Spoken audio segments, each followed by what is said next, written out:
जो सध्या मैदानात उद्घाटन आपल्या माध्यमातून झालं आणि खेळाचं महत्त्व आणि युवकांसाठी काय नेमकं प्रेरणा यासाठी?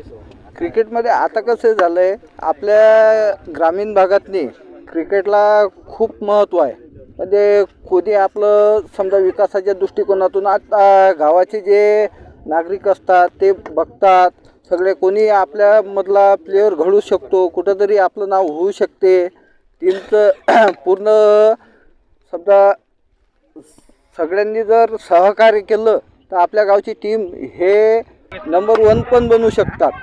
त्यांना सगळं हे पाहिजे. आणि विशाल भाऊ ठाकरेसारखे जर असले तर आता हे ग्राउंड जे बघत आहे मी, यांनी खूप कमी दिवसातनी हे लोकवर्गणी करून म्हणा, पण लोकवर्गणीपेक्षा स्वतः त्यांनी हे केलं, पुढाकार घेऊन, हे सगळ्यात महत्त्वाची भूमिका आहे. आणि क्रिकेटसाठी तर आता सगळ्यांना शुभेच्छा देतो.